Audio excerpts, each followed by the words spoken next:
Pregnancy report negative আসতে সূর্যের কাছে ধরা পড়ে গেল নীলু। হ্যাঁ বন্ধুরা, এমনটাই দেখা যাবে। তাই সম্পূর্ণ জানতে ভিডিওটিতে লাইক দিয়ে চ্যানেলটি সাবস্ক্রাইব করে দেখতে থাকো। গল্পের শুরুতে দেখা যাবে রাই রঞ্জনদার কাছে সবকিছু বললেই তখন রঞ্জনদা সবকিছু শুনে অবাক হয়ে যায়। তারপরে রাই বলতে থাকে, রঞ্জনদা তুমি আমাকে সাহায্য না করলে যে আমার মুখ দেখানোর উপায় থাকবে না। তুমি তো জানো আমার বাড়ির অবস্থার কথা। তখন রঞ্জন বলে, তুমি এত চিন্তা করো না তো রাই, আমি যদি তোমাকে সাহায্য করতে না পারি তাহলে আমি নিজেও তো খুব কষ্ট পাবো। এই বলে রঞ্জনের যা যা দরকার সবকিছু জিজ্ঞাসা করে নেয় রায়ের কাছ থেকে। তখন রাই বলে, আর কোনো ইনফরমেশন লাগবে রঞ্জনদা? তখন রঞ্জন বলে, না না, আর কোনো ইনফরমেশন লাগবে না, দাঁড়াও, এতটুকুতেই হবে। এই বলেই রঞ্জন একজনকে ফোন করে বলতে থাকে যে আমি একটা নাম্বার দিচ্ছি, সেই নাম্বারে কাল দুপুর থেকে আজকে অব্দি যা যা কথা হয়েছে সবকিছু রেকর্ড আমার চাই। তখনই এই কথাগুলো বলে ফোনটা রেখে দিয়ে তখনই রায়কে রঞ্জনদা বলতে থাকে, তুমি সুদীপ্তর নাম্বারটা দাও তো। তখনই রায় সুদীপ্তর নাম্বারটা দেয়। তারপরে সেই নাম্বারটা পাঠিয়ে দেয় রঞ্জনদা। তারপরে রায় বলতে থাকে, রঞ্জনদা এখন আমি কি করব? এতে কি কিছু প্রমাণ করা যাবে? তখনই রঞ্জন বলতে থাকে, হ্যাঁ অনেক কিছু প্রমাণ করা যেতে পারে, তবে আমি বলবো তুমি একটা উকিল হায়ার করে নাও, কারণ কোনোভাবেই যেন পুলিশ তোমাকে ধরে নিতে না পারে। তুমি একজন নির্দোষ মানুষ, শুধু শুধু কেন তোমাকে পুলিশে হেনস্থা সহ্য করতে হবে বলো তো?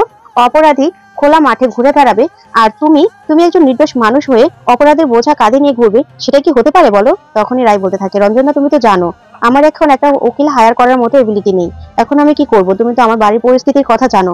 তবে আমার যেন পুলিশের কাছে যেতে না হয়, তাহলে যে আমার পুরো সংসারটা ভেসে যাবে পুরো। তখনই রঞ্জন বলতে থাকে, আচ্ছা রাই, কিন্তু ওর কল রেকর্ড ট্র্যাক করে কতটা তোমার পক্ষে আমি প্রমাণ পাবো সেটা জানি না, তবে আমি এটা শিওর যে কিছু না কিছু প্রমাণ ঠিক পাওয়া যাবে। তুমি একদম চিন্তা করবে না, আর তুমি একদম ঘাবড়েও যাবে না। যা পরিস্থিতি আসুক না কেন তোমার সেটা মোকাবেলা করতে হবে। আর তুমি কালকে অফিসে যাবে আর একদম স্বাভাবিক থাকবে, তুমি কিন্তু একদম নার্ভাস হবে না। তখন রাই বলে, আচ্ছা ঠিক আছে। এই বলে রঞ্জনদার ওখান থেকে বেরিয়ে যায় রাই। অন্যদিকে দেখা যাবে স্রোত নাচ করছে স্টেজে, যা দেখে অবাক হয়ে তাকিয়ে আছে সার্থক স্যার। যা দেখতে পেয়ে স্রোত পুরো অবাক হয়ে যায়। তখনই স্রোত মনে মনে ভাবতে থাকে, আশ্চর্য তো, এভাবে অবাক হয়ে আমার দিকে তাকিয়ে থাকার কি আছে? আমার দিকে তাকিয়ে না থেকে নিজের গানের দিকে না মন দেবে, তা না করে আমার দিকে তাকিয়ে আছে, এরকম করে তাকিয়ে দেখার কি আছে? আর ওইদিকে দেখা যাবে সঞ্চারীরা স্রোতের নাচ দেখে অবাক হয়ে যায়। তখনই প্রিয়াঙ্কা বলতে থাকে, বল, স্রোত কিন্তু ফাটিয়ে দিচ্ছে, খুব ভালো নাচ করছে কিন্তু। তখন সঞ্চারীরা বলে, হ্যাঁ তাই তো দেখছি, কিন্তু ও তো পাই পড়বে না মাটিতে। তখনই সঞ্চারীরা এই কথা বলে মুখ ভেঙচি দিতে থাকে। ওইদিকে স্রোত খুব ভালো নাচতে থাকে। স্টেজে বসে সার্থকের বাবা, তারপর প্রিন্সিপাল অবাক হয়ে দেখতে থাকে স্রোতের নাচ আর খুব খুশি হয়। তারপরে দেখা যাবে স্রোতের নাচ শেষ হলেই আবার কবিতা আবৃত্তিতে স্রোতের সাথে ওর বন্ধু নাচ করতে থাকে তালে তালে। ওইদিকে সার্থক বারবার করে স্রোতের দিকে তাকিয়ে থাকে। তখন স্রোত সার্থকের দিকে তাকিয়ে থাকে আর বলতে থাকে, কি হলো স্যারের আজকে আমাদিকে এভাবে কেন তাকিয়ে আছে? আমি ভুল করলে তো স্টেজে আমাকে সে ঝাড়ি দিত, কিন্তু না, মনে হচ্ছে না তো আমি ভুল করেছি। তারপরে অন্যদিকে দেখা যাবে রাই রাস্তা দিয়ে হেঁটে হেঁটে আসছে। তখন রাই মনে মনে বলছে, ঠাকুর তোমার কাছে আমার নিজের জন্য আমি কোনোদিনও কিছু চাইনি, তবে আজকে চাইছি, তুমি দেখো আমাকে যেন কোনোভাবেই কোনো রকম অসম্মানে পড়তে না হয়, আমাকে তুমি বাঁচিয়ে দিও, এই শেষবারের মতো আমার সহায় হও, আমাকে বাঁচিয়ে দিও তুমি, না হলে যে আমাদের পুরো সংসারটা ভেসে যাবে।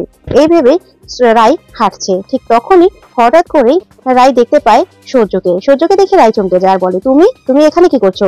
তখন সূর্য বলে, আমারও তো কথা এটাই, তুমি এখানে কি করছো এত রাতে? তোমার বসের বাড়িটা নিশ্চয়ই এইদিকে। তখনই রাই চমকে গিয়ে বলতে থাকে, কি বলতে চাও তুমি? তখন সূর্য বলে, না আমি তো শুনেছি তুমি নাকি তোমার বসের বাড়িতে যাতায়াত করো, তাকে রান্না করে খাওয়াও। তখনই রায় বলতে থাকে, তাতে তোমার কোনো সমস্যা? নিশ্চয়ই তুমি এখন বলবে যে বসের বাড়িতে গিয়ে রান্না করতে পারি, তাহলে বোনের শ্বশুর বাড়িতে গিয়ে রান্না করতে কি সমস্যা ছিল? তখন সূর্য বলে, সেটা বলতেই পারি।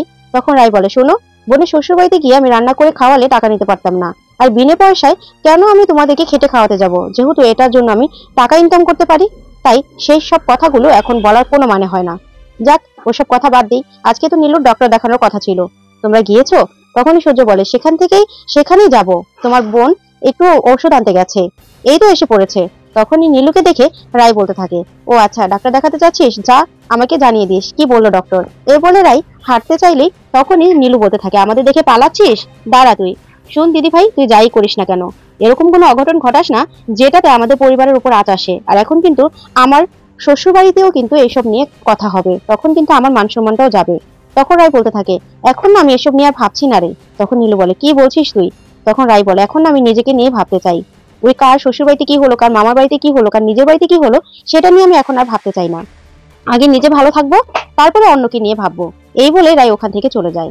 তখনই নীলু সূর্যকে বলতে থাকে, দেখেছো কত বড় বড় কথা বললো, কিরকম করে কথা বলে চলে গেল। তখনই সূর্য বলতে থাকে, তাতে আমাদের কি বলো, আমরা কি কিছু করতে পারবো, চলো ডক্টর দেখাতে হবে, দেরি হয়ে যাচ্ছে।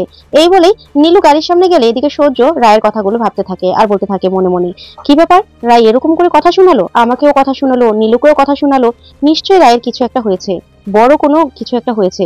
তখনই নীলু বলতে থাকে, চলো যেতে হবে তো। তারপরে সূর্য গাড়ি নিয়ে আর নীলুকে নিয়ে বেরিয়ে যায়। ওইদিকে দেখা যাবে স্রোতদের আবার নাচ শুরু হয়ে যায়। তারপরেই গানে তালে তালে স্রোত আর স্রোতের বন্ধু নাচতে থাকে। তারপরে ওদের নাচ শেষ হয়ে গেলে সবাই খুব খুশি হয়। আর এইদিকে সার্থক স্রোতের কাছে এসে দাঁড়িয়ে স্রোতের হাতে হাত রেখে হাত ধরে, যা দেখে স্রোত অবাক হয়ে যায়। তখন স্রোত সার্থকের দিকে তাকিয়ে থাকে অবাক হয়ে। তারপরে দেখা যাবে ওইদিকে ওদের প্রোগ্রাম শেষ হলেই সার্থকের বাবা বলতে থাকে, খুব ভালো হয়েছে প্রোগ্রামটা। তখনই প্রিন্সিপাল বলতে থাকে, ওদেরকে না আর সাপ আর নেউলে বলা যাবে না, রোমিও জুলিয়েট বলতে হবে। যার শুনে সার্থকের বাবা অবাক হয়ে প্রিন্সিপালের দিকে তাকিয়ে থাকে আর খুব খুশি হয়ে যায়। অন্যদিকে স্রোতের বন্ধুরা এসে স্রোতকে কোলে নিয়ে নাচতে থাকে, যা দেখে সার্থক অবাক হয়ে তাকিয়ে থেকে ওখান থেকে বেরিয়ে যায় আর স্রোতও সার্থকের দিকে তাকিয়ে থাকে।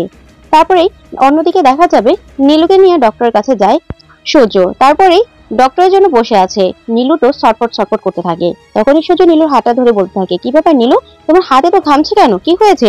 তখন নীলু বলে, ওই কিছু না, এমনিতে বসে আছি তো অস্বস্তি লাগছে। তখনই সূর্য বলতে থাকে, একদম চিন্তা করো না, সব কিছু ঠিক হয়ে যাবে, রিপোর্টও একদম ভালো আসবে, তুমি একদম চিন্তা করো না। ঠিক তখনই ডক্টর এসে বসে। ডক্টর এসে বসলেই ডক্টরকে সূর্য বলতে থাকে, কি ব্যাপার ডক্টর, সব ঠিক আছে তো রিপোর্ট? তখনই ডক্টর রিপোর্টটা বের করে বলতে থাকে, আপনি দেখুন। তখনই সূর্যের হাতে রিপোর্টটা দিলেই সূর্য দেখে অবাক হয়ে যায় আর বলে, কি হলো ডক্টর, এটা কি করে হলো, আমি তো কিছু বুঝতে পারছি না। এই বলে ডক্টরের কাছে আবার রিপোর্টটা দিলেই তখন নীলু বলতে থাকে, কি হয়েছে সূর্য, কি হয়েছে? তখনই ডক্টর বলতে থাকে, নিন আপনিও দেখুন। তখনই নীলু রিপোর্টটা নিয়ে মনে মনে বলতে থাকে, নেগেটিভ এসেছে, সেটাই তো আসার কথা, কিন্তু এখনই আসা ছিল কেন, কোনো ভুলেও কি পজিটিভ আসতে পারলো না? এই ভেবে নীলু রাগ করতে থাকে। তারপরে নীলু নাটক করা শুরু করে আর বলে, নেগেটিভ, নেগেটিভ কি করে হলো, এটা কি করে সম্ভব?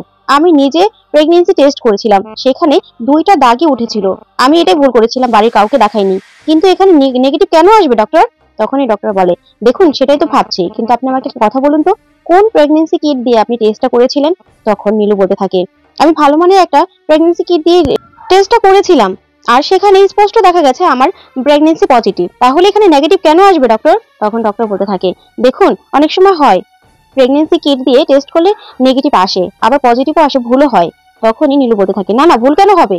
তখনই সূর্য বলে, নীলু এত মাথা গরম করো না, আচ্ছা ডক্টর এখন আমাদের আর কি করা যাবে? তখন ডক্টর বলে, আবার কি, আবার ইউরিন টেস্ট করাবেন? তখনই নীলু বলতে থাকে, না না, আপনারা ভুল রিপোর্ট দেন, আপনাদের এখানে টেস্ট করানোটাই আমার ভুল হয়ে গেছে, আমি আর এখানে টেস্ট করাবো না, কিছুতেই না। তখনই এই বলেই নীলু রেগে ওখান থেকে বেরিয়ে যায়। তখনই সূর্য নীলু পিছু পিছু বেরিয়ে যায় আর ডক্টর এটা দেখে অবাক হয়ে যায়। অন্যদিকে দেখা যাবে স্রোত সে চেঞ্জিং রুমে বসে বসে মেকআপ তুলছে আর সেই সার্থকের কথাগুলো ভাবছে আর মনে মনে ভাবছে, সার্থক স্যার এরকম ভাবে কেন আমাদেরকে তাকিয়েছিল? তারপরে ওনার হাত ধরাটাও কেমন যেন স্রোতের মনে খালি বারবার করে নাড়া দিচ্ছে। তখনই স্রোত বলতে থাকে, না না, ওই হুকুমুকুটার কথা আমি কেন ভাবছি বারবার, দূর, ওনার কথা ভাবা একদম উচিত নয়। আমার নাচ একদম তাড়াতাড়ি করে শেষ হয়ে গেছে আর প্রোগ্রামটাও ভালো হয়েছে, এখন তাড়াতাড়ি করে আমাকে বের হতে হবে। আর আমার বন্ধুদেরও বলতে হবে যেন পরে থেকে আর কোনো প্রোগ্রামের কথা আমাকে না বলে। আর মাও নিশ্চয় খুব রেগে আছে, অনেক রাত হয়ে গেছে, আর দিদি ভাইয়েরও তো বলেছিল লেট হবে, আসলো নাকি কে জানে। এই ভেবে বলতে থাকে স্রোত। তো বন্ধুরা, কেমন লাগলো আজকে আপডেট, কমেন্ট করে জানাবে।